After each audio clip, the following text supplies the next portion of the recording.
जय Hind. Welcome to the Shahi classroom. मैं मनीष सेप्टा। बच्चों, आज हम रीड बोर्ड डायनामिक्स के प्रीवियस ईयर के सवाल करने वाले हैं और आरबीडी से अच्छे खासे सवाल आते हैं आपके पास में। पर आरबीडी में चैलेंज ये रहता है कि ये बहुत बड़ा चैप्टर है और इसमें सब चीज़ें कवर करनी होती है। अगर आप मैकेनिक्स का पुराना पार्ट स्ट्रॉन्ग है तब भी आप इसमें बढ़िया कर सकते हैं। फिर भी कुछ कुछ जगह है, आप जैसे सवाल मैं आपको दिखाता हूँ, क्योंकि आप देखेंगे भी मोस्टली सवाल है वो 3-4 सेगमेंट से पूछ जाते हैं। अगर उस पर आपकी कमांड है, जैसे मूवमेंट ऑफ इनर्शिया पे कमांड है, बेसिक एंगुलर मोमेंटम लिखना आता है, टॉर्क लिखना आता है, बेसिक बेसिक चीज़ें पता है, तब भी जितने भी सवाल पूछे गए थे उसमें 70% आप इजीली कर सकते थे। तो मैं आपको वन बाय वन सब सवाल दिखाता हूँ। बच्चों, अभी जो हम सवाल करेंगे ये सब सवाल आपके से more than one option correct है। और ये सबसे पहला सवाल जो आपके पास में है ये ईयर 2006 में पूछा गया। तो आप मुझे करके बताइए बच्चों, क्या जवाब मिलेगा।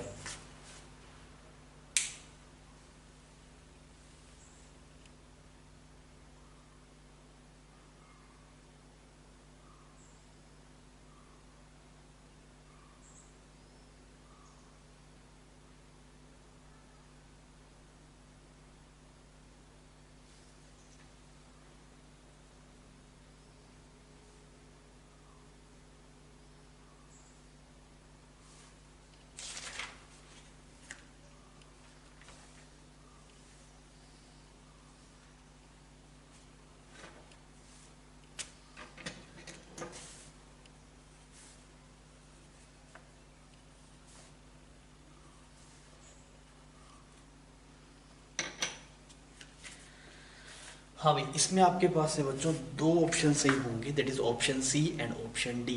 आपको क्या बोला गया कि एक रफ सरफेस के ऊपर ये बोला गया a solid sand is rolling down, roll कर रहा है आपके, मतलब स्लीपिंग नहीं है, on a rough inclined plane of angle of inclination theta. तो अगर ऐसे रोल कर रहा होगा जो फ्रिक्शन लग रहा होगा वो स्टैटिक फ्रिक्शन लग रहा है, और स्टैटिक फ्रिक्शन एनर्जी का लॉस नहीं कराता। स्टैटिक फ्रिक्शन एनर्जी का लॉस करवाएगा नहीं। समझ में आ रही? बिकॉज इसने कुछ वर्क ही नहीं किया ना, स्टैटिक फ्रिक्शन वर्डन जीरो है। अगर आप स्टैटिक फ्रिक्शन वर्डन देखें तो पॉइंट ऑफ कांटेक्ट पे लग रहा है, वो पॉइंट ऑफ कांटेक्ट का डिस्प्लेसमेंट नहीं है, तो वर्डन में स्टैटिक फ्रिक्शन जीरो है, इस वजह से वो एनर्जी का लॉस नहीं कराएगा। तो इसमें बोला था फ्रिक्शन फोर्स डिसिपेटिव नहीं, इसमें डिसिपेटिव नहीं है। अगर स्लीपिंग हो रहा होता तब काइनेटिक फ्रिक्शन लग रहा होता, उसका वर्डन आता, पर स्टैटिक फ्रिक्शन वर्डन जीरो है, इस वजह से ये कोई लॉस नहीं करवा रहा। तो ए ऑप्शन गलत हो गया। Friction force is necessary to changing नहीं बात। अगर ऐसा कोई थीटा पे फिक्स है तो फ्रिक्शन फोर्स हमने देखा था, ये आता है M G sine theta divide by 1 plus M R square divide by I, ऐसी वैल्यू आती है। तो वो थीटा अगर फिक्स है तो फ्रिक्शन की वैल्यू बदलेगी नहीं, वो सेम रहेगी। तो बी ऑप्शन भी गलत हो गया। फिर बोला friction force will aid rotation but hinder translation. सही बात है, लेकिन यहाँ पे एम डी साइन थीटा लग रहा है, तो ट्रांसलेशन मोशन को तो अपोज कर रहा है, एक्सेलेरेशन को क्या कर रहा है, डिक्रीज करने की कोशिश कर रहा है। पर अल्फा जो आ रहा है वो इसी की वजह से आ रहा है। अगर ये नहीं होता तो अल्फा नहीं होता। तो क्योंकि नीचे आ रहा है तो स्पीड बढ़ेगी, तो ऐसे ओमेगा भी बढ़ाना है। तो स्टैटिक फ्रिक्शन क्या कर रहा है, ओमेगा को बढ़ा रहा है आपके पास में, और जो ट्रांसलेशन मोशन है उसको कम कर रहा है। तो आपके पास में सी ऑप्शन करेक्ट हो गया। Friction force is reduced if theta is reduce. सही बात है, अगर थीटा रेड्यूस होगा तो साइन थीटा भी रेड्यूस होगा, साइन थीटा रेड्यूस होगा तो फ्रिक्शन भी रेड्यूस होगा। तो आपके पास में दो ऑप्शन करेक्ट हो गए, option C and option D.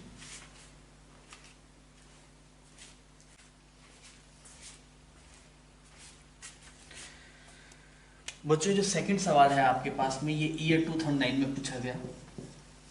Attempt करिए, बताइए क्या जवाब आ रहा है।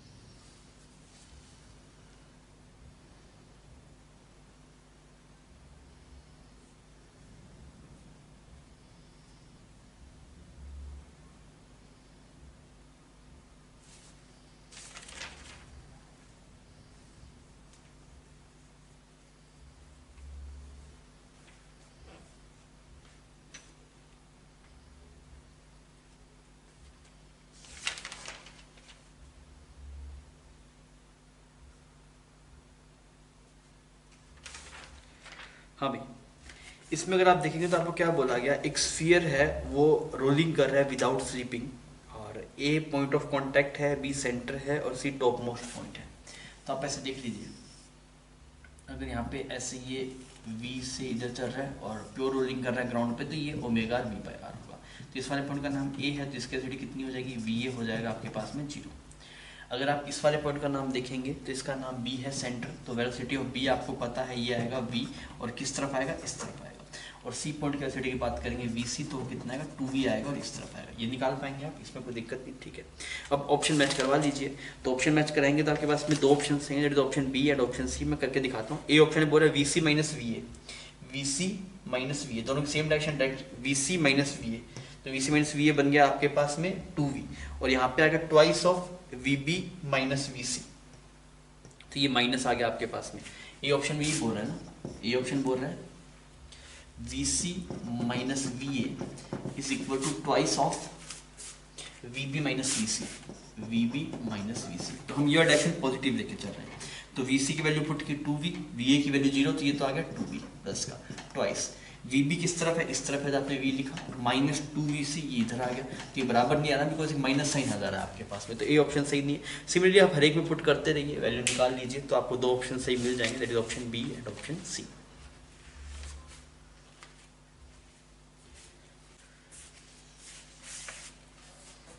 बच्चों थर्ड प्रॉब्लम है आपसे, ये ईयर 2012 में पूछा गया, बढ़िया सवाल है, बताइए क्या जवाब मिलेगा।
हाँ भी हुआ। तो इससे बच्चों दो ऑप्शन करेक्ट होंगे, option A and option B. मैं थोड़ा सवाल को दिखाता हूँ। सवाल में बोला गया कि ऐसे एक इनर कोई डिस्क है आपके पास में, इनर रिंग है, एक यहाँ पे ऐसे कुछ आउटर रिंग है, ठीक है, और इसके बीच में ऐसे कुछ बियरिंग है आपके पास में।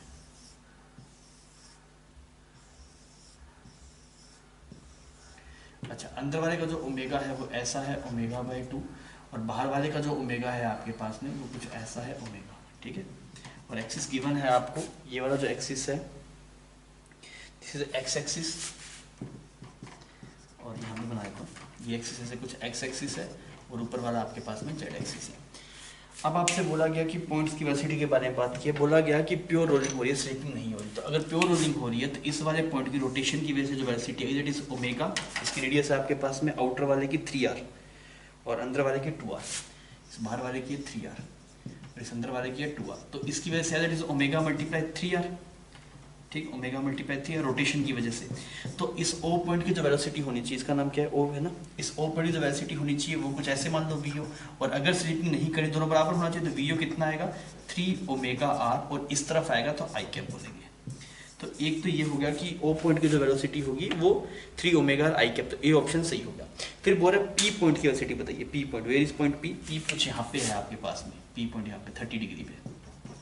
तो जो ट्रांसलेशन की वजह से आ गई वो तो सेम की सेम आ गई वी नॉट, और एक घूमने की वजह से आ गई वो कुछ ऐसा आ गया, दैट इज ओमेगा बाई 2, और इसकी डिस्टेंस है आपके पास में आर ना, तो ओमेगा आर बाई 2, ठीक है। अब ये वाला एंगल कितना बन गया बच्चों, ये 30, ये 30 थी कितना 60। अब दो वेलोसिटी है उसकी, इधर एक तो वी नॉट है और एक ऐसे ओमेगा बाई 2r, और ये कितने एंगल पे है आपके पास में 60 डिग्री के एंगल पे। अब नेट वेलोसिटी निकाल देते हैं, तो यहाँ पे बन गया V not minus omega R by 2 और कोस 60, कोस 60 हो गया आपके पास में हाफ, आई कैप में, और जे कैप में अगर आप देखेंगे this is become omega R by two sine 60 K cap, ऊपर की तरफ के कैप है ना, के कैप, ये आंसर आ रहा है।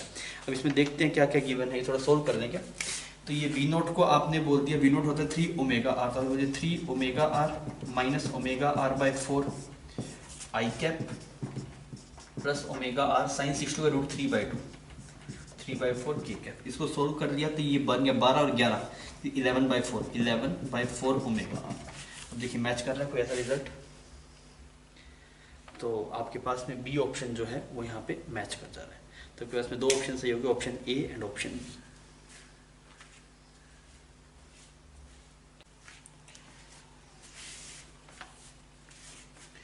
तो जो नेक्स्ट प्रॉब्लम है, फोर्थ प्रॉब्लम, ये आपसे ईयर 2012 में पूछी थी। अब बताइए करके क्या जवाब आ रहा है।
अच्छा अब देखिए, ये अगेन इनक्लाइंड प्लेन पे रोलिंग का सवाल है। आपको बोला गया two solid cylinder P and Q of same mass and same radius, दोनों का मास सेम है, रेडियस सेम है, और इनको सेम हाइट से रिलीज किया गया। इसको भी एच हाइट से रिलीज किया जा रहा है, इसको भी ऐसे कुछ एच हाइट से रिलीज किया जा रहा है।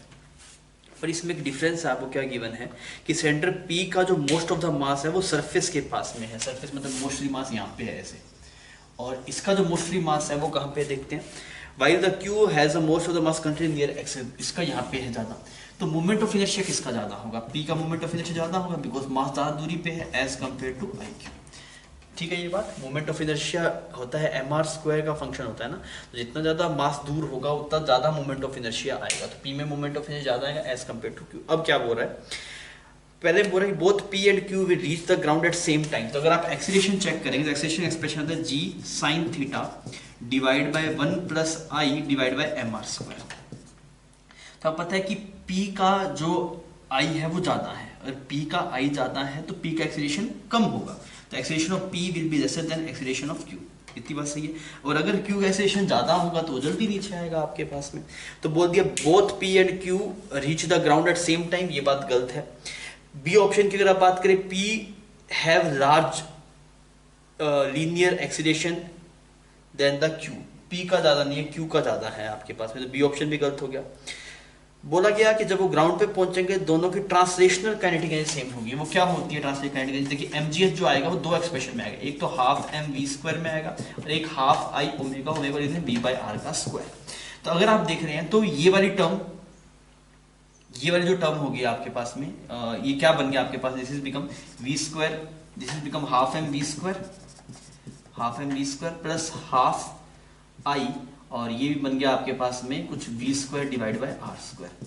तो आपको ये समझ में आ रहा है कि इसमें अगर आपके पास में i वाली वैल्यू ज़्यादा होगी तो ये ज़्यादा चीज़ दिखाएगी, मतलब यहाँ पे जो ये वेलोसिटी आएगी, तो मैं वेलोसिटी निकाल दिखा देता हूँ, वेलोसिटी एक्सप्रेशन लिखता हूँ। तो वेलोसिटी एक्सप्रेशन जो आपके पास से बनेगा v स्क्वायर, वो कितना आएगा, कुछ mgh divide by m/2 plus I/2 r square, ऐसा एक्सप्रेशन कुछ आ रहा है। तो आपको समझ में आया जिसका I ज्यादा होगा उसकी वेलोसिटी कम होगी, तो किसकी वेलोसिटी ज्यादा होगी बच्चों आपके पास में, तो आप बोलेंगे वेलोसिटी ऑफ Q ज्यादा होगी as compare to velocity of P। तो काइनेटिक एनर्जी भी, translational kinetic energy, total kinetic energy पूरी है, आपसे पूछेगा ट्रांसलेशनल काइनेटिक एनर्जी तो Q वाले केस में ज्यादा आएगी आपके पास में। समझ में आ रही, बिकॉज मास तो सेम है आपके पास। तो इसने क्या बोला, इसने बोला कि दोनों कैटेगरी सेम होगी, नहीं गलत बात है ये वाली, ट्रांसलेशनल कैटेगरी सेम नहीं होगी। अगर पूछा टोटल काइनेटिक एनर्जी तो वो सेम आता, पर ये पूछा ट्रांसलेशनल काइनेटिक एनर्जी।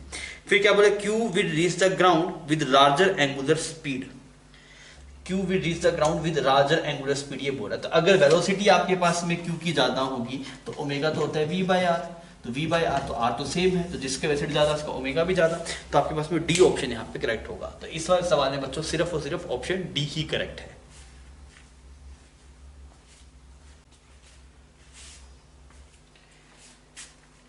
बच्चों अगर आप बात करें फिफ्थ प्रॉब्लम की, तो ये आपसे ईयर 2014 में पूछा गया, 2014 का प्रॉब्लम है। आप बताइए क्या जवाब आएगा।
हाँ भाई, इस वाले सवाल में बच्चों दो ऑप्शन करेक्ट हैं आपके पास में, that is option C and option D. सवाल को थोड़ा देखते हैं। सवाल में क्या बोला गया, यहाँ पे ऐसे एक लैडर है, इसको ऐसे रखा गया, ये फ्लोर हो गया और ये यहाँ पे वॉल हो गया, और यहाँ पे ऐसे रखा गया इसको ना। ये वाला एंगल कितना आपके पास में थीटा है, यहाँ पे फ्रिक्शन कोएफिशिएंट म्यू1 बोल दिया, यहाँ पे फ्रिक्शन कोएफिशिएंट कुछ म्यू2 बोल दिया, ठीक। और बताया गया कि यहाँ पे जो नॉर्मल लग रहा है वो कुछ n1 है, यहाँ पे जो नॉर्मल लग रहा है वो कुछ n2 है। अब आप देखिए, अगर लिमिटिंग केस होगा तो नीचे गिरने की टेंडेंसी में होगा, नीचे गिरेगा तो इस पे जो फ्रिक्शन लग रहा है वो ऊपर की तरफ लग रहा होगा F1, और यहाँ पे जो फ्रिक्शन लग रहा होगा इधर लग रहा होगा F2, और एक इधर लग रहा है Fg। इसने बड़ा सब लिमिटिंग केस में चल रहा है, मतलब जस्ट अबाउट टू स्लाइड है। तो आप फोर्सेस बैलेंस करेंगे, तो फोर्सेस बैलेंस करेंगे तो हॉरिजॉन्टल डायरेक्शन में आप बोलेंगे n1 is equal to F2, equation number 1, ठीक। अगर आप सेकंड इक्वेशन लिखेंगे तो आप क्या बोलेंगे, that is n2 plus F1 is equal to Mg, ये इक्वेशन नंबर 2 होगी। और F2 इन सब की वैल्यू पुट करें तो F2 की वैल्यू कितनी आ जाएगी, म्यू2 n2, और F1 की वैल्यू अगर आप पुट करें दैट इज म्यू1 n1, यहाँ पे ये बन गया म्यू1 n1। ये दो इक्वेशंस आपके पास से बन गए। अब देखते हैं क्या बोल रहे हैं। इसका ऑप्शन बाय ऑप्शन चेक करते हैं। तो मैं ट्रांसलेशन इक्विलिब्रियम लिखा है ना, तो रोटेशन ही कहीं पर जरूरत पड़ेगी तो वो भी यूज कर लेंगे। अभी ट्रांसलेशन इक्विलिब्रियम लिखा है। सबसे पहले ए ऑप्शन में बोल रहा है कि म्यू1 जीरो है आपके पास में, और म्यू2 नॉन जीरो है, और जो n2 की वैल्यू है that is mg divide by 2 tan theta, ऐसा बोल रहा है। चेक करते हैं। म्यू1 की वैल्यू 0 पुट कर दी तो n2 किसके बराबर आ गया, ये म्यू1 की वैल्यू 0 पुट करी तो n2 किसके बराबर आ गया बच्चों, mg के बराबर आ गया। n2 किसके बराबर आ गया, mg के बराबर आ गया। और ये tan थीटा का तो इसमें कोई चक्कर ही नहीं है आपके पास में, तो ये वाली बात तो खत्म ही होगी। तो यहाँ पे फ्रिक्शन कुछ लगेगा नहीं, और आपके पास में ये रिजल्ट बन गया, सीधा जवाब आ गया। तो ये तो गलत हो गया, ये ऑप्शन सही नहीं है। फिर अगर आप बी ऑप्शन में चलेंगे तो बी ऑप्शन में क्या बोला गया, म्यू1 इज नॉन जीरो और म्यू2 जीरो है आपके पास में, यही बोला ना, म्यू1 इज नॉन जीरो एंड म्यू2 is zero, and n1 is equal to mg divide by 2 tan theta, ऐसा बोल रहा है। ठीक है जी, म्यू1 को नॉन जीरो रखा, म्यू2 को जीरो कर दिया। अगर आपने म्यू2 को जीरो कर दिया तो n1 आपके पास में कितना आ गया, n1 अगर आप देखेंगे म्यू2 को जीरो कर दिया, तो म्यू2 को जीरो कर दिया तो n1 भी कितना हो गया आपके पास में, जीरो होगा। तो ये वाली बात भी गलत होगी। यहाँ पे देख लीजिए मैंने म्यू2 को जीरो किया। सी ऑप्शन में अगर हम चलें तो बोल दिया म्यू1 भी नॉन जीरो है और μ2 भी नॉन जीरो है, ठीक है जी। और n2 की वैल्यू बोल रहा है, n2 की वैल्यू जो है that is mg divide by 1 plus μ1 μ2 ऐसा बोल रहा है ना। तो हम देखते हैं थीटा बीटा का चक्कर नहीं है, तो इन्हीं इक्वेशन सोल्व करके देखते हैं इससे बात बन जाएगी क्या। तो आपने इस इक्वेशन को लिखा that is n2 plus mu, n1 की जगह क्या लिख दिया, दिस इज μ1, n1 की जगह लिख दिया μ2 n2 is equal to mg। तो बच्चों जो यहाँ से n2 आया आपके पास में that is mg divide by 1 plus μ1 by μ2, तो ये जवाब सही हो गया, सी ऑप्शन आपके पास में करेक्ट हो गया। फिर बच्चों अगर आप डी ऑप्शन में जाएंगे तो डी ऑप्शन में बोल रहा है कि n μ1 जीरो है और μ1 जीरो है आपके पास में और μ2 नॉन जीरो है, ठीक है। तो ए ऑप्शन जैसा हो गया आपके पास में, ठीक है जी। अगर μ1 जीरो है, μ1 को जीरो कर दिया तो n2 किसके बराबर आ जाएगा, n2 आ जाएगा mg के बराबर। अगर μ1 जीरो है आपके पास में तो n2 आ जाएगा mg के बराबर, ठीक है। और n1 की वैल्यू हमने बोला है कि n1 कितना आना चाहिए, n1 आना चाहिए mg बाई 2 tan थीटा। थोड़ा देखते हैं सोल्व करके, कोई दिक्कत नहीं है। तो यहाँ से जो n1 आया आपके पास में n1 that is μ2 mg, n2 आया μ2 mg, पर हमें इस टर्म में नहीं गिवन, हमें tan थीटा टर्म में गिवन। तो हम टॉक लिख के देखते हैं, आओ थोड़ा टॉक देखते हैं। अगर टॉक देखेंगे तो ये वाला फ्रिक्शन तो है ही नहीं, फिर सिर्फ ये नॉर्मल है आपके पास में, इस पॉइंट के बाद टॉर्क बैलेंस करते हैं तो आप दैट इज n1, ये इसके बाद टॉर्क आ गया L sin theta, L sin theta, ठीक है। n1 L sin theta is equal to mg का टॉर्क कितना गया mg L बाई 2 और ये लेंथ कितनी बन गई आपके पास में cos थीटा। तो L ने L को मार दिया तो n1 आ गया mg बाई 2 tan थीटा, हाँ ये मैच कर। तो सवाल थोड़ा सा लेंदी हो गया आपके पास में, दो ऑप्शन करेक्ट हो गए, option C and option D. हर एक सवाल में जाना, मतलब हर एक ऑप्शन में जाना और उससे चीज़ों को सेटिस्फाई करना थोड़ा सा लेंदी जरूर था, पर ऐसा डिट्टो हमने रिवीजन में मैंने आपको करवाया था, टॉप वो है कैसे लिखते, तो वो आपने सही ढंग से देखा होगा तो आपको ज़्यादा दिक्कत नहीं हुई होगी, आपने इसको कर दिया होगा।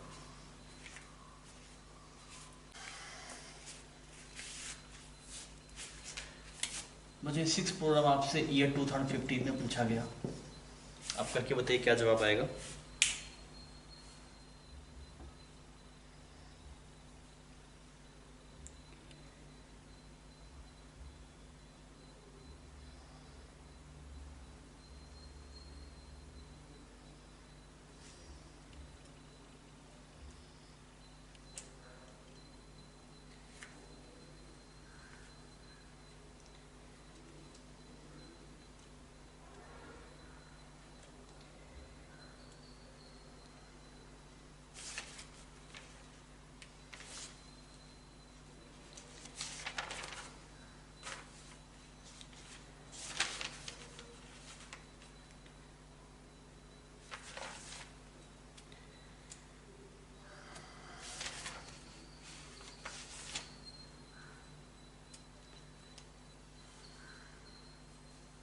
हुआ इसमें क्या बोला गया, एक रिंग है, उसका मास m है, रेडियस r है, रोटेट कर रहा है, angular velocity omega, vertical axis से पास हो रहा है उसके अबाउट, और बोला गया 2 पॉइंट मास है जिनका मास m/2 है, m/8 है और वो O पे रुके हुए हैं। अब ये जो m ये मास है ये रेडियली आउटवर्ड जा रहे हैं रिंग पे, तो किसी इंस्टेंट पे जो स्पीड है सिस्टम की वो 8/9 ओमेगा है। तो क्या, तो कुछ ना एंगुलर मोमेंटम कंजर्व कर दो यार।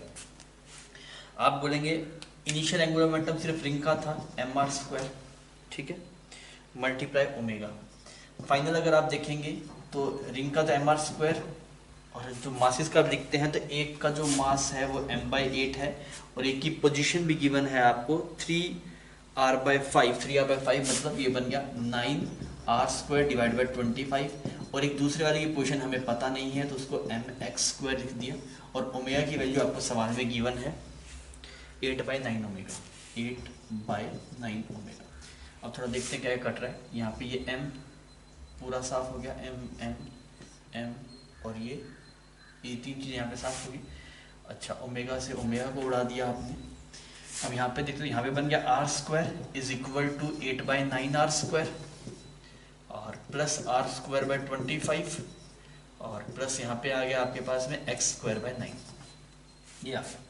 अब इसको इधर लेके जाते हैं, फिर सोल्व करते हैं, तो 25 एलसीएम आ गया आपके पास में, यहाँ पे 25 आ गया, नहीं अगर आप इसमें से r² कॉमन निकालेंगे तो ये बन जाएगा 1 - 8/9 और सही है नहीं, इसमें कुछ दिक्कत नहीं है, ठीक है। -1/25 इज इक्वल टू x²/9, ठीक है जी। अब थोड़ा एलसीएम ले लेते हैं इसका, तो ये बन गया 25 × 9, ये एलसीएम आ गया आपके पास में, तो ये कितना बन गया 225 माइनस यहाँ पे 25 × 8 minus 9 is equal to x²/9। इसने इसको उड़ा दिया। अच्छा जी, सोल्व किया जाए तो ये बन गया आपके पास में 200, दिस इज बिकम 200 ना, ये 200 और 200 में से 225 में 200 25 16 बन गया ऊपर, तो ये बन गया 16/25 r² is equal to x², तो x की वैल्यू होगी 4/5r। तो आपके पास में डी ऑप्शन यहाँ पे मैच कर जाएगा। क्लियर? तो ये तो आसान सवाल था, आप एंगुलर मोमेंटम कंजर्वेशन लगाते तो आपको जवाब मिल जाता।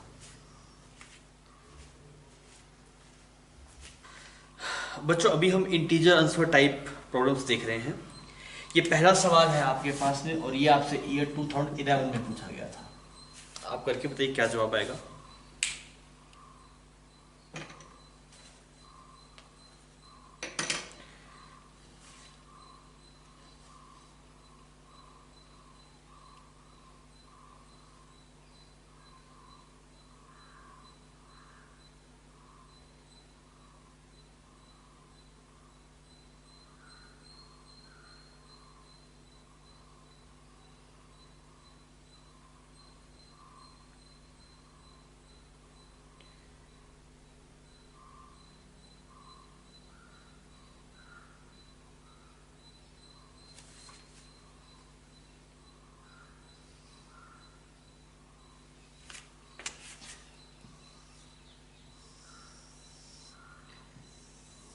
बच्चों इसका सही जवाब होना चाहिए, that should be 4, answer should be 4। सवाल में क्या बोला गया, एक बॉय है वो पुश कर रहा है एक रिंग को, और रिंग का मास गिवन है आपको 2 kg,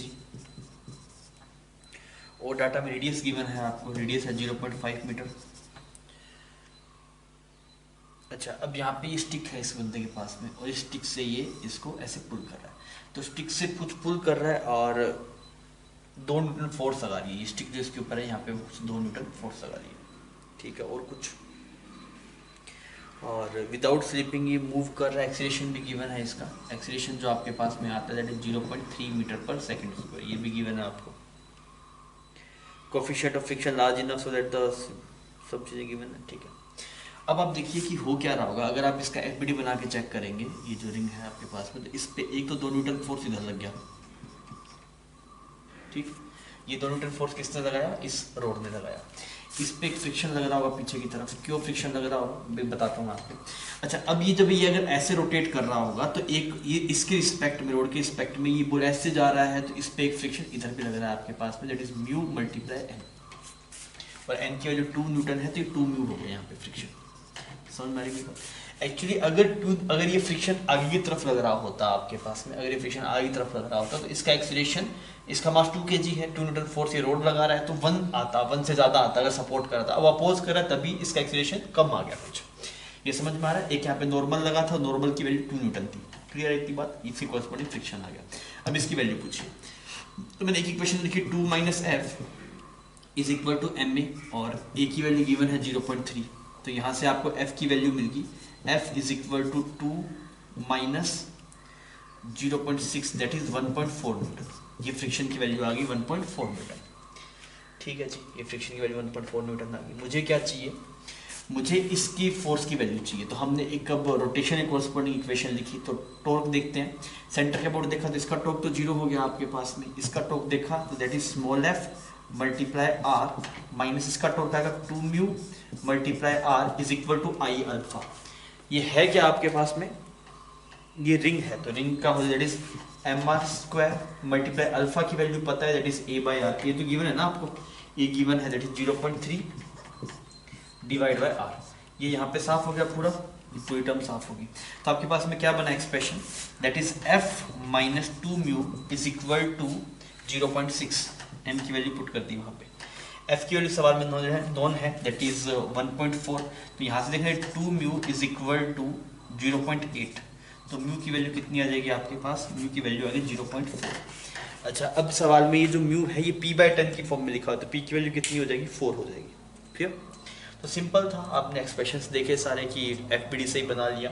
ये वाली बात पिक करना, ये 2 न्यूटन लगाया तो फ्रिक्शन लग रहा होगा इस पे नीचे की तरफ, ये बात अगर आपको चमक गई, एफबीडी बना दी, तो सवाल में कुछ ज़्यादा बचा नहीं था।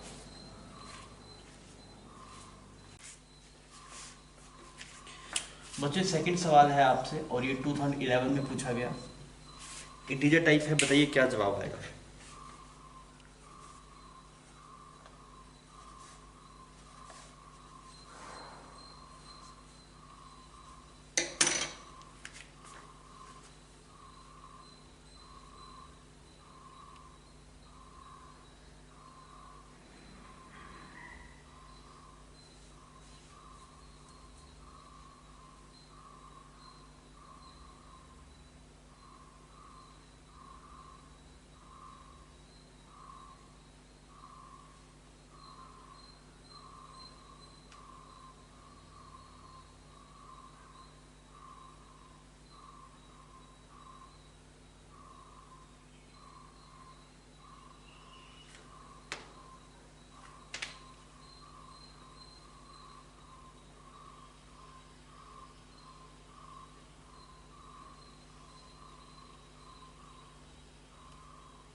बच्चों आंसर इसके अंदर 9 आएगा।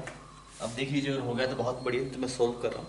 सवाल में क्या बोलेगा, 4 सॉलिड स्फीयर है आपके पास में, स्फीयर बना दिए 4, हर एक का जो डायमीटर है आपके पास है वो √5 है, तो रेडियस होगी √5/2, और मास गिवन है आपको, इसका mass given that is 0.5 kg, और ये रेडियस गिवन है दैट इज √5/2, ठीक, सेंटीमीटर। अब इसने क्या बोला गया कि ऐसे 4 रखे गए आपके पास में, और जो रेडियस स्क्वायर के अलाउंग, तो यहाँ पे एक यहाँ पे है, एक ऐसे कुछ यहाँ पे रख दिया आपने, सिमिलरली एक ऐसे कुछ यहाँ पे रख दिया, और एक ऐसे कुछ यहाँ पे रख दिया आपने, ठीक है। और अब ये बोल रहा है कि मोमेंट ऑफ इनर्शिया बताइए डायगोनल के अबाउट, इसके अबाउट मोमेंट ऑफ इनर्शिया। तो इसका देखेंगे दैट 2/5 mr², इसका भी 2/5 mr², तो मल्टीप्लाई 2 कर दिया आपने, ठीक है। मोमेंट ऑफ इनर्शिया बता रहा हूँ, प्लस इसका अगर देखेंगे तो इसके अबाउट 2/5 mr², और प्लस कितना करना पड़ेगा, डिस्टेंस प्लस करनी पड़ेगी। अभी डिस्टेंस हमें चेक करनी है कितनी है, थोड़ा देख लेते हैं। तो आपने क्या लिखा, दोनों का बराबर ही आएगा, तो एक का लिख लेता हूँ। तो एक का लिखा 2/5 mr² प्लस m मल्टीप्लाई ये डिस्टेंस कितनी है, देखिए सवाल में गिवन है कि ये आपके पास में कितना सेंटीमीटर है, इसकी साइज इज 4 सेंटीमीटर है, ये आपके पास में 4 सेंटीमीटर है। अगर ये 4 सेंटीमीटर हुई तो ये होगी 4√2, ये पूरी होगी 4√2, और ये कितनी होगी, ये होगी 2√2। नहीं समझ में आ रही बात मैं क्या कर रहा हूँ, ये 4 है, ये 4 है, तो ये होगा 4√2, तो इसका हाफ जो हमें परपेंडिकुलर डिस्टेंस तो ये है ना, हाफ कितनी होगी 2√2, तो आप क्या लिखेंगे, that is m multiply 2√2 divide by 100 का स्क्वायर, बिकॉज ऑफ सेंटीमीटर में। ये आ गया आपके पास में मोमेंट ऑफ इनर्शिया। अच्छा, अब इससे पूछा है कि इसकी वैल्यू कितनी है, पूरी वैल्यू सोल्व करना है, एम सब गिवन है ही हमें, थोड़ा देख लेते हैं। 2 बाहर आ गया आपके पास में, और m बाहर आ गया, 2 बाहर आ गया, m बाहर आ गया, तो ये तो बन गया 2/5। अच्छा, r² की जगह कितना बन गया, रेडियस कितनी है, √5/2, दैट इज 5/4 मल्टीप्लाई 10⁻⁻⁴, ठीक। ये एक्सप्रेशन को पूरा यहाँ पे नोट डाउन कर दिया। m बाहर आ गया था, 2/5 r² हो गया, ठीक है। इधर भी 2 बाहर आ गया, तो इसमें देखिए 2/5 r², अगेन ये बन गया 5 मल्टीप्लाई 4 10⁻⁻⁴, प्लस m इधर बाहर आ गया, that is 4 that is 8 divide by 10⁻⁻⁴, और ये आपके पास में मोमेंट ऑफ इनर्शिया आ गया। अब वैल्यूज पुट करते, थोड़ा m की वैल्यू देखी, दैट इज 1/2, तो ये तो यहाँ पे साफ हो गया, इसको यहाँ पे देखा तो ये साफ हो गया, इसको यहाँ पे किया तो ये साफ हो गया, यहाँ पे ये साफ हो गया, तो ये तो आ गया 1/2, और यहाँ पे भी बन गया आपके पास में 1/2, और यहाँ पे बन गया +8 मल्टीप्लाई 10⁻⁻⁴, 10⁻⁻⁴ नहीं आना चाहिए, +4 होना चाहिए था ना, क्योंकि नीचे ही है ये, ठीक है। अब आप इसकी वैल्यू देखिए, दैट इज 9 मल्टीप्लाई 10⁻⁻⁴, तो आपका जो आंसर हो गया वो कितना आ गया, 9 आपका सही जवाब हो गया।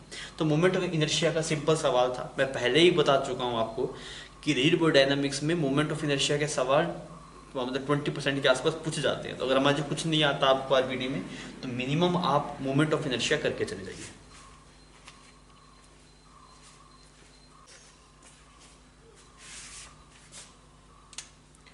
बच्चों थर्ड प्रॉब्लम है आपके पास में इंटीजर टाइप की, और ये आपसे ईयर 2012 में पूछा गया।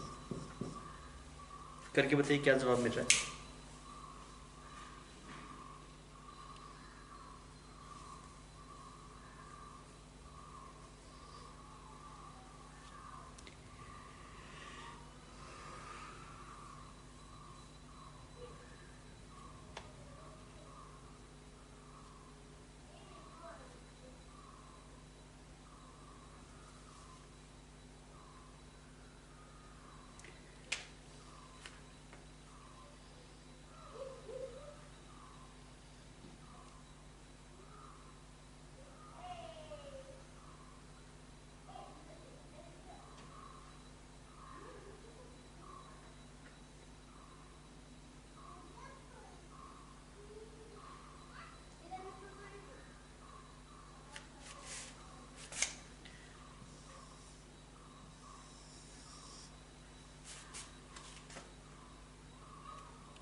हाँ भी हुआ। जो इसका आंसर आएगा बच्चों वो आएगा 3। सवाल में क्या बोला गया कि एक आपके पास में यूनिफॉर्म शेप की एक डिस्क थी आपके पास में, और इसका रेडियस जो था आपके पास में वो 2r था, और इसमें से एक और डिस्क काटी जिसकी रेडियस कुछ r है। तो आपसे पूछा गया रिमेनिंग पार्ट का इस पॉइंट और इस पॉइंट के अबाउट मोमेंट ऑफ इनर्शिया कितना आएगा। तो मैं बोल रहा हूँ हम प्रिंसिपल ऑफ सुपरपोजिशन लगाते हैं। तो प्रिंसिपल ऑफ सुपरपोजिशन से अगर आप देख सकते हैं इस वाले पॉइंट के अबाउट देखिए, तो पूरे का आपने क्या लिखा, मतलब मान लीजिए कि इसका सिग्मा है mass density, sigma multiply pi 4r²। ये मास आ गया आपके पास बड़ी डिस्क का, m r² it is 4r² mr² divide by 2। ये अगर पूरा डिस्क होता तो उसका इसके अबाउट कितना आता वो लिख रहा हूँ। तो पूरे का मास लिखा, it is sigma multiply 4πr² multiply mr² by 2 होता था, ये m हो गया, r की जगह 2r हो गया और ये बाई 2 हो गया, ठीक है। माइनस अब इस वाले पॉइंट के अबाउट जो हमने पार्ट काटा है इसका लिखते हैं हम। तो इसका मास आ गया sigma multiply πr² m r² की जगह r² डिवाइड बाई 2। ये तो इसका आ गया इस पॉइंट के अबाउट, पहले ऐसे थ्योरम लगाना पड़ेगा, तो प्लस आ जाएगा सिग्मा πr² मल्टीप्लाई r²। ये मोमेंट ऑफ इनर्शिया आ गया आपके पास में ओ पॉइंट के अबाउट। अब अगर आप निकालना चाहे पी पॉइंट के अबाउट तो कैसे निकालेंगे, देखिए सबसे पहले इस पूरे का निकालता हूं मैं। तो पूरे का कितना आएगा, इसके अबाउट आएगा mr² by 2 plus this is become m, ये m हो गया r² बाई 2 प्लस इस पॉइंट के अबाउट निकाल, तो पहले आपको शिफ्ट करना पड़ेगा, ठीक है जी। शिफ्ट करता हूं मैं, तो शिफ्टिंग कितनी आएगी, दैट इज मास और मल्टीप्लाई r², तो ये 4r² आ गया। ये तो बच्चे पूरे का आ गया।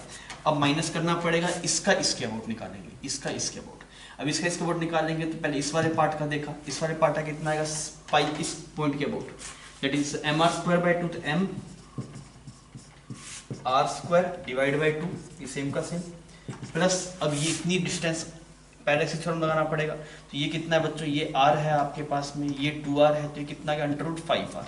तो प्लस आप क्या लिखेंगे, दैट इज सिग्मा πr², ये m आ गया mr², जो कितना है 5r², ऐसा रिजल्ट आ रहा। अब आप क्या करिए, दोनों को डिवाइड मार दो, ये तो पूछ रहा है IP by IO, IP by IO, IP divide by IO। तो करेंगे तो सिग्मा और πr², ये सब का गतरा साफ है, नंबर बचेगा, क्योंकि सिग्मा पाई r के पावर 4 सब में कट जाएगा आपके पास में। तो ऊपर देखता हूँ तो यहाँ पे कितना नंबर बचा, यहाँ पे ये 16 है और यहाँ पे 2 है, तो बच गया 8। इसमें अगर आप देखेंगे तो कितना बच गया 16, ठीक। माइनस में देखता हूँ यहाँ पे बच गया 1/2, -1/2। यहाँ पे देखता हूँ तो कितना बच गया -5। डिवाइड बाय देखेंगे, यहाँ पे चलते हैं, इसको डिवाइड मारते हैं, तो यहाँ पे बन गया 8 माइनस यहाँ पे कितना बन गया हाफ, और माइनस यहाँ पे कितना बन गया 1। थोड़ा सोल्व कर देते हैं, सोल्व करके क्या आ रहा है आपके पास में। तो ये 5 इसमें से काटा तो यहाँ पे बच गया 11, और 11 और ये हो गया 19 में से हाफ, दैट इज 18.5, ठीक, इतना सही। यहाँ पे देखते हैं तो यहाँ पे बन गया 7 में से 0.5, 6.5। ऐसा कुछ बन रहा है 6.5, ये उड़ा दिया। तो ये बन गया, तो ये 3 आ रहा है अप्रोक्सीमेटली। कितना आ रहा है आपके पास में? 3 आ रहा है। फिर 39.3 आता, वही पूछा उसने अप्रोक्सीमेटली कितना आएगा, तो जवाब आपके पास 3 हो गया। तो मोमेंट ऑफ इनर्शिया का, अगेन मोमेंट ऑफ इनर्शिया का सवाल देखने को मिला, थोड़ा सा कैलकुलेटिव था, पर अगर आप सिंपली बेसिक अप्रोच से चलते तो आपको जवाब मिल जाता।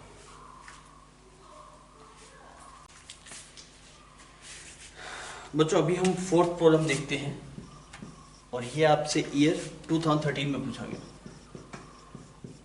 बताइए करके क्या जवाब आएगा।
अभी हुआ।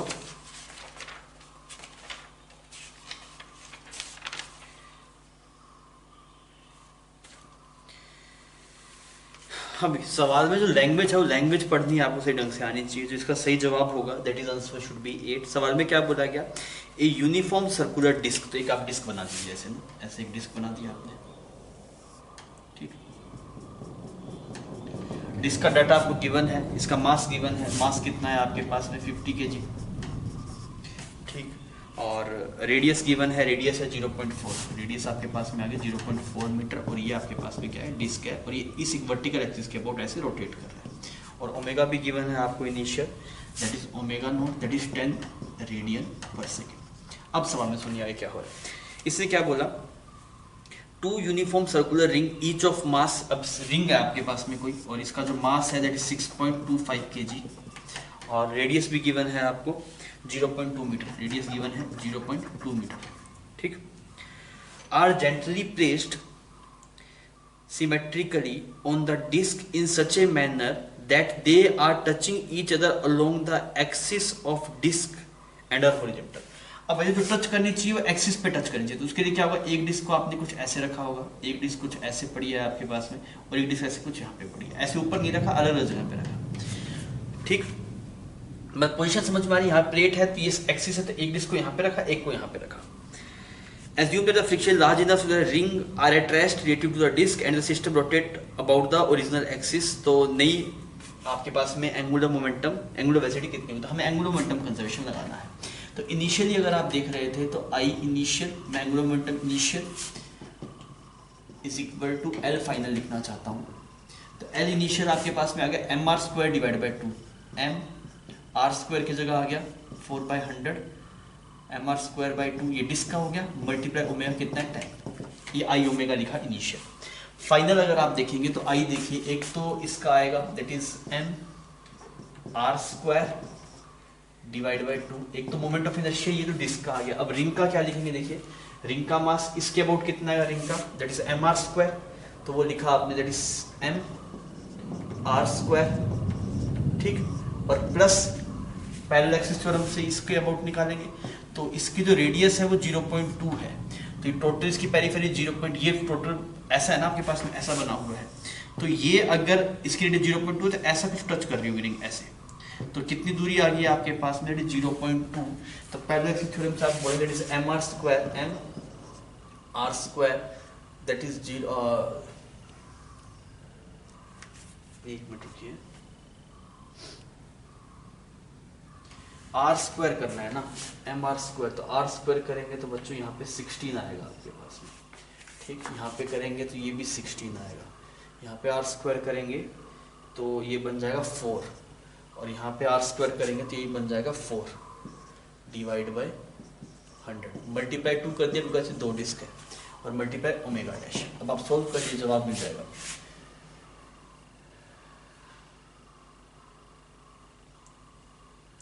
अब देखिए ये 100, ये 100, ये 100 और ये 100, ये सारे साफ हो गए आपके पास में। और देखते हैं और कुछ कट रहा है क्या। अब आप इसको देखिएगा तो ये बन गया 500 मल्टीप्लाई 8, सही, 500 मल्टीप्लाई 8 इज इक्वल टू, यहाँ पे अगर आप चेक करेंगे तो ये बन गया आपके पास में 50 मल्टीप्लाई 8, और प्लस इसको सॉल्व करेंगे तो कितना बन गया ये आपके पास में, दैट इज 625, इसको भी एक 100 आ जाएगा आपके पास में यहाँ पे, तो ये बन गया 25, और यहाँ पे ये बन गया 4, तो ये बन गया 25, प्लस अगर आप यहाँ पे देखेंगे तो ये बन गया 25, और ये भी 25 बन गया फिर आपके पास में, मल्टीप्लाई 2 था तो ये 50 50 100 हो गया total, is multiply omega dash. ऐसा कुछ रिजल्ट दिखाई दे रहा है। इस जीरो ने इसको मार दिया, इसको मार दिया, फिर अगर आप ओमेगा डैश देखेंगे तो 50 मल्टीप्लाई 8 डिवाइड बाय 50, तो ये रिजल्ट कितना आ गया, 8 आ गया। तो ओमेगा की वैल्यू आपके पास में आ जाएगी 8, तो 8 आपके पास में आंसर हो जाएगा। तो बस आपको ये समझना कि वैसा किस तरीके से पोजीशनिंग थी, अगर पोजीशनिंग आपको क्लियर होगी तो सवाल में आपको दिक्कत नहीं होगी।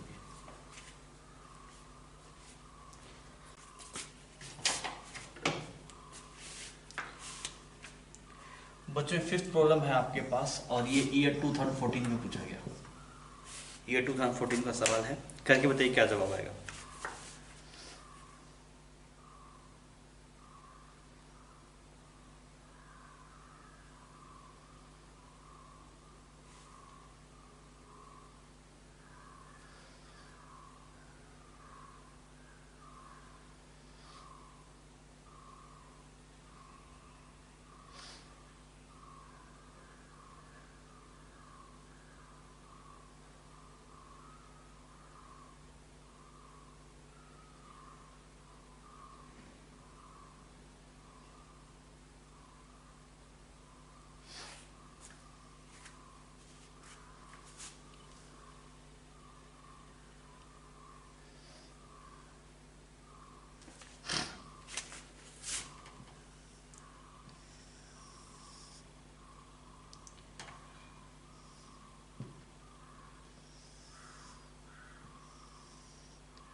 हाँ भाई, जो इसका सही जवाब आएगा दैट इज आंसर 2। सवाल में क्या बोला गया, फोर्स लगाया जा रहा है, एक फोर्स इधर ऐसे एफ लगाया जा रहा है, एक फोर्स ऐसे इधर एफ लगाया जा रहा है, और एक फोर्स ऐसे इधर एफ लगाया जा रहा है, यही बोल रहा है सवाल में। और क्या क्या गिवन है आपको, मास गिवन है इस डिस्क का, मास हो गया, ये डिस्क है आपके पास में, तो इसका जो मास है आपके पास दैट इज 1.5 kg, और रेडियस गिवन है दैट इज 0.5 मीटर, 0.5 मीटर। तो अगर आप टॉर्क देखेंगे, टॉर्क देखने चलते हैं यहाँ से, तो ये रेडियस आ गई आपके पास में। टॉर्क अगर आप देखेंगे बच्चों तो कैसे चेक करें, ये इक्विलेटरल एंगल हो गया, तो ये वाला एंगल कितना आ गया, 30 डिग्री आ गया आपके पास में। तो टॉर्क देखेंगे तो इसका बनेगा इधर एफ कोस 30, और एक इधर बनेगा एफ साइन 30। तो एफ साइन 30 सिमिलर, यहाँ पे भी एफ साइन 30, तो ये जो टॉर्क आ रहा है वो इसकी वजह से ही आ रहा है आपके पास में। सिमिलरली अगर आप यहाँ पे भी देखेंगे तो ये 30 ऐसे बनेगा, यहाँ पे बच्चों अगर आप चेक करेंगे तो ये कुछ आपके पास में ऐसे अगर आप देखेंगे, ये वाला लाइन है आपके पास में, रेडियस देखेंगे तो 30 डिग्री एंगल बन रहा है। तो एफ कोस 30, एफ साइन 30 अगर आप टॉर्क देख रहे हैं तो टॉर्क कितना आ रहा है, एफ साइन 30 मल्टीप्लाई आर, ये टॉर्क आ गया। पर ये जो टॉर्क है वो तो एक फोर्स का है, अगर आप नेट टॉर्क देखेंगे तो वो तीनों का मिला के that is 3F R divide by 2, ये टॉर्क आ गया। अब हमें एंगुलर वेलोसिटी पूछा है, तो एंगुलर वेलोसिटी ऐसे निकालना है, tau net is equal to D R by D. चाहे तो आप आई अल्फा करके वैसे भी निकाल सकते हैं, यहाँ से आपको अल्फा मिल जाएगा, अल्फा से omega initial, omega final plus alpha T, ऐसे भी कर सकते हैं। मैंने कर दिया tau is equal D R by D, tau पता है मुझे, that is 3f/2 multiply time is equal to change in angular momentum. तो इनिशियल एंगुलर मोमेंटम कितना था आपके पास में, 0 था, फाइनल कितना हो जाएगा l, टाइम इनिशियल 0 था, फाइनली 1 सेकेंड। तो यहाँ पे देखें that is 3f/r divide by 2 is equal to L, L कितना हो गया आई ओमेगा, आई कितना बन गया m r square by 2 multiply omega. इस आर ने इसको मार दिया, इसने इसको मार दिया, ठीक। अब देखिए 3f की वैल्यू कितनी है, f की वैल्यू है 0.5, सही, f की वैल्यू कितनी है सवाल में, दैट इज 0.5 वो गिवन है, इज इक्वल टू m की वैल्यू है 1.5 और r की वैल्यू है 0.5, इसने इसको मार दिया और ये ओमेगा आ गया। तो यहाँ पे आप ओमेगा देखेंगे तो ओमेगा आ जाएगा 2, तो आंसर क्या हो जाएगा इसका 2। तो सवाल सिंपल था, अभी तक जितने भी इंटीजर टाइप देखे उसमें कोई ऐसा गहरा सवाल नहीं मिला है जो बहुत दिक्कत करे, सिंपल सवाल ही थे। आपको बेसिक नॉलेज होती तो आप इजीली इसको कर सकते हैं।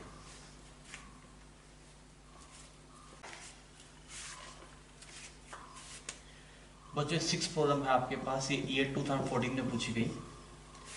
आप बताइए करके क्या जवाब आएगा।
हाँ भी हुआ।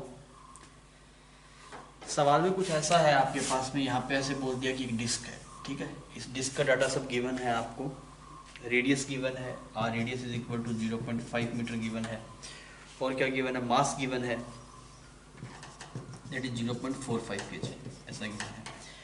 अब इससे क्या होता है कि यहाँ से कुछ 0.25 सेंटीमीटर पे, 0.25 मीटर पे सॉरी, यहाँ पे कुछ गन है, कुछ स्प्रिंग वाली गन है जिससे वो कुछ बॉल फायर करता है, और जो हर एक बॉल का जो मास है वो भी गिवन है आपको, that is 0.05 mass of ball, अगर आप देख रहे हैं दैट इज 0.05 kg। और क्या गिवन है, ठीक है जी, जो हॉरिजॉन्टल वेलोसिटी जिससे प्रोजेक्ट करते हैं वो भी 9 मीटर पर सेकंड। सवाल समझ में आ रहा है, मतलब यहाँ पे एक इस तरफ गन गई, एक उस तरफ, मतलब एक मतलब कुछ बॉल को फेंका गया, इधर फेंका गया। तो अगर आप देख रहे हैं तो बॉल का जो मोमेंटम चेंज हुआ वो कितना हुआ, mv हुआ, तो कितना आया, that is 5/100 multiply 9, that is 45/100 Newton second, इतना मोमेंटम चेंज हुआ। तो इस पर भी जो इम्पल्स लग रहा होगा वो पीछे की तरफ लग जाएगा, इसकी वजह से आप इसको ऐसे फील करिए ऐसे।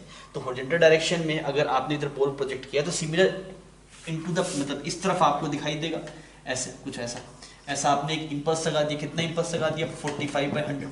सिमिलर दूसरी बॉल इधर फेंकी तो उसका इम्पल्स कैसा आएगा, दैट इज 45/100।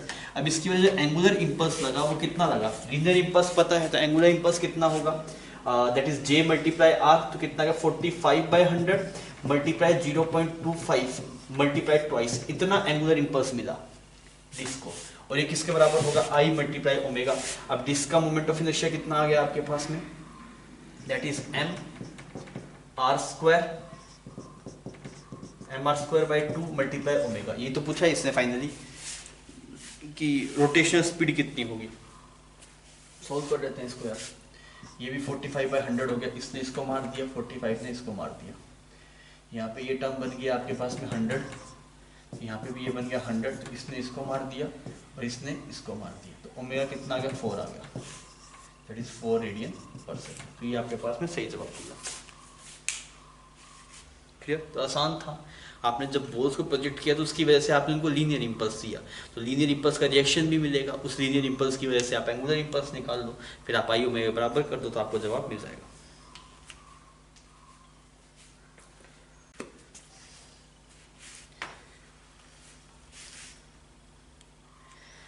बच्चों नेक्स्ट आपके पास में हम जो सवाल देख रहे हैं वो ईयर 2015 में पूछा गया, 2015 का सवाल है।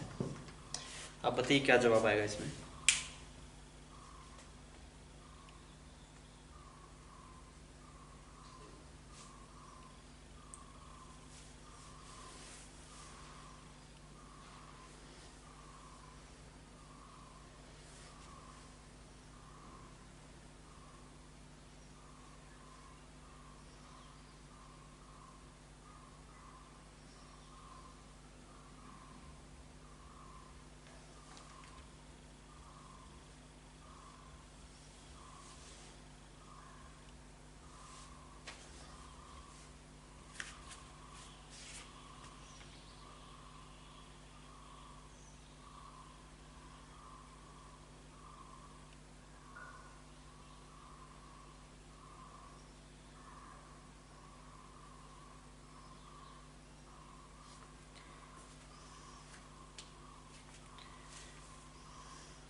अभी हुआ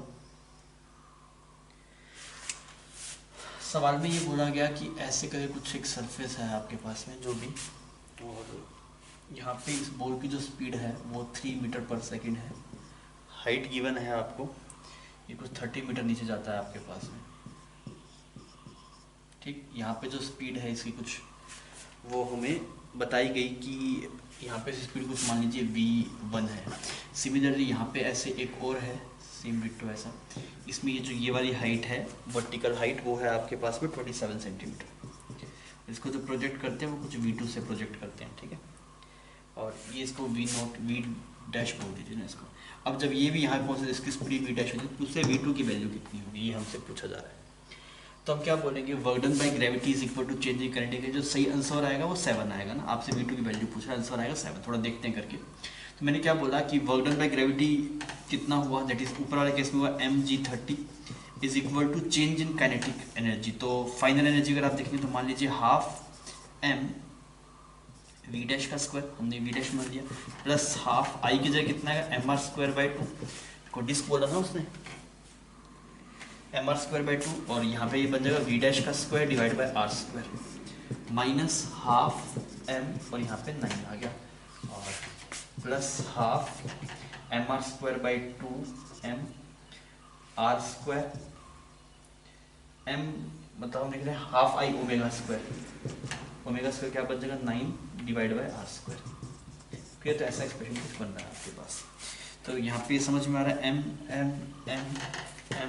m ये सारा साफ हो गया। थोड़ा नंबर देख लेते हैं कितने कितने हैं।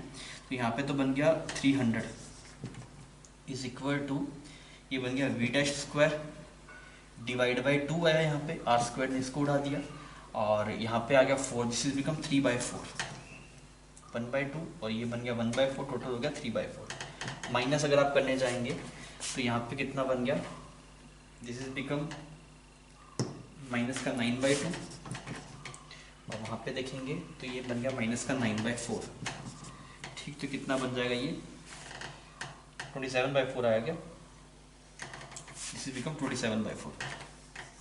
9/2 और 9/4 अगर इसको ऐड करेंगे तो यही बनेगा ना 4, 27/4 बिकम 27/4। तो यहाँ से जो एक्सप्रेशन मिला मुझे दैट इज 3 v डैश का square divide by 4 is equal to 300 plus 27/4, और अगर आप 4 इसको 3 से उड़ा दें तो ये 100 बन गया, और ये 9 बन गया, और v डैश का स्क्वायर आपके पास में आ गया दिस इज 400 प्लस 9, तो v डैश का स्क्वायर कितना बन गया 409। सही, ये एक्सप्रेशन आ गया इससे। तो अब अगर आप नीचे वाले कोरस्पॉन्डिंग लिखेंगे तब आप क्या लिखेंगे, that is mg27 change in kinetic energy में अगर आप टर्म देखेंगे तो ये तो बन जाएगा 3/4 v डैश का स्क्वायर, बिकॉज फाइनल सेम का सेम है आपके पास में, इन दोनों को जोड़ा, ठीक। और यहाँ पे भी m भी उड़ा देंगे आपको, ये ऐसा बन जाएगा कुछ, मैं राइट लिख रहा हूँ एक्सप्रेशन। इसमें अगर आप देखेंगे तो कितना आएगा, minus V square by two, V two का स्क्वायर डिवाइड बाई टू, और यहाँ पे बन जाएगा आपके पास में V square divide by four plus वी2 का स्क्वायर डिवाइड बाई फोर, ऐसा एक्सप्रेशन बनेगा। देख लीजिए, मैं सीधा रिजल्ट लिखा है काट कूट के सब। तो यहाँ पे कितना आ गया बच्चों, देखिए दिस इज बिकम 270 और 3/4 वी डैश का स्क्वायर माइनस इसको करेंगे 3/4 वी2 का स्क्वायर, और वी डैश का स्क्वायर गिवन है 409, तो आप यहाँ पे 270 is equal to 3/4 multiply 409 minus 3/4 और वी2 का स्क्वायर, ये तीन और ये 90 आ गया यहाँ पे आपके पास में, ठीक है। यहाँ पे बन गया 360 is equal to 409 minus V dash का स्क्वायर, और यहाँ से अगर आप देखें दैट इज वी2 इज इक्वल टू √49, तो वी2 कितना आ गया 7 मीटर पर सेकेंड। थोड़ा सा कैलकुलेटिव जरूर था पर अप्रोच सिंपल थी, ऐसा नहीं था बहुत डिफिकल्ट सवाल था, सवाल सिंपल था, बस थोड़ी सी कैलकुलेशन थोड़ी सी लेंदी होगी इसमें।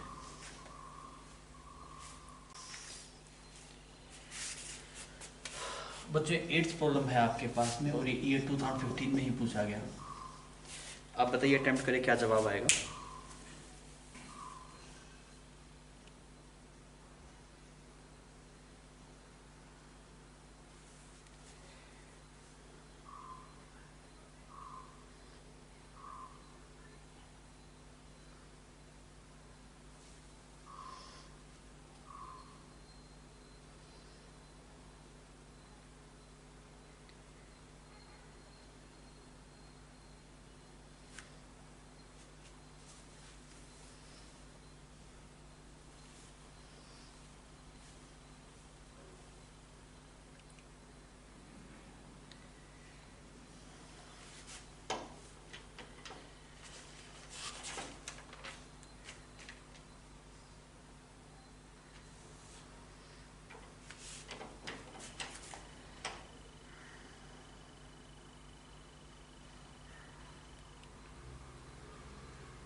मतलब सवाल में आपको क्या बोल रहा है, दो सॉलिड स्फीयर हैं, एक सॉलिड स्फीयर ऐसे यहाँ पे मान लिया, और इसमें क्या जो रो वेरी कर रहा है, तो मान लीजिए मैंने एक एलिमेंट पकड़ा है ना यहाँ पे x दूरी के ऊपर dx विड्थ का एक एलिमेंट पकड़ा है।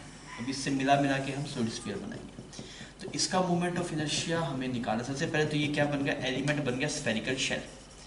एलिमेंट क्या है आपके पास में, स्फेरिकल शेल।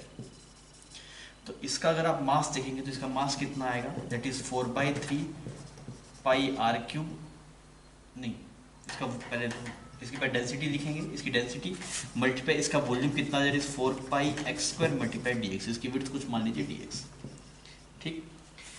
और रो की वैल्यू पुट कर देते हैं। पहले वाले केस में रो की वैल्यू कितनी है आपके पास में, चलो एक बार रो की टर्म में बना देते हैं।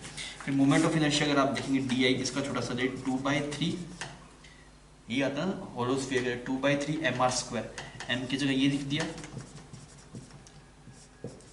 और r² जगह कितना आ गया x²। तो ये जो डी का एक्सप्रेशन बना आपके पास में, ये बन गया 8/3 पाई रो x की पावर 4 और dx, ऐसा एक्सप्रेशन बन रहा है। अब इंटीग्रेट करें तो बात बन जाएगा। तो अब सबसे पहले आप पहले वाले स्फीयर में चलिए, तो अगर आप डेंसिटी ऑफ ए अगर आप देखें that is k multiply x/r, हमने x माना है उस रेडियस को। सबसे पहले इसके लिए एक्सप्रेशन लगाइए, तो i कितना बन जाएगा 8/3 पाई बाहर आ गया, और रो में फंक्शन लिखा दैट इज k/r, ये बन गया x5 dx, ऐसा बन गया आपके पास। तो i कितना आ गया 8/3 पाई k/r, और x की पावर 6/6, तो r की पावर 6/6 बन जाएगा। लिमिट 0 से लेकर r तक जब आप लगाएंगे तो क्लियर। तो ये वाली वैल्यू आप लिख लीजिए यहाँ पे, तो this is become 4/9 pi k/r⁵। अब सेकंड वाले में चलते हैं। रो बी की अगर आप बात करें, डेंसिटी ऑफ बी वो है आपके पास में k small r plus capital R की पावर 5, ऐसा ही कुछ है क्या, small r plus capital R की पावर 5। ऐसा उसने लिखा हुआ है। तो अब ये वाली वैल्यू पुट कर देता हूँ यहाँ पे, सेम एक्सप्रेशन है। तो आई कितना बनेगा 8/3 रो, और रो की जगह वैल्यू पुट करना है। रो कितना आ गया आपके पास में k x⁵ r⁵ यहाँ पे x⁴ है और यहाँ पे ऐसे dx है। ठीक, तो इसमें से इसको इंटीग्रेट करना है यहाँ पे। तो कॉमन चीज़ें बाहर निकाल लेते हैं पहले। तो कॉमन क्या आ गया 8/3 πk r⁵। ठीक, अच्छा इसको अगर इंटीग्रेट करेंगे तो ये बन जाएगा r⁻10 / 10। तो यहाँ पे करेंगे तो ये तो बच गया r⁵। तो ये कितना आ गया 4/15 नहीं 4/15 πk r⁵। अब ये हो गया आई ए का, ये हो गया बी का। अब रेशो किसका पूछ रहा है बच्चों, ये पूछ रहा है आपके पास में IB/IA। तो अगर आप IB / IA करेंगे तो बाकी सब तो कचरा, ये सब कटे जाएगा। नंबर लिख लेते हैं। तो यहाँ पे बन गया 4/15 और ए का बन गया 4/9, इसने इसको उड़ा दिया 3 और यहाँ पे से 15, ऐसा 3/5 आ रहा है कुछ। अब इसको बोला n/10, इसको क्या बोल रहा है n/10। तो ये n की वैल्यू कितनी आ गई आपके पास 6 आ गई। क्लियर, तो 6 इसका सही जवाब हो जाएगा।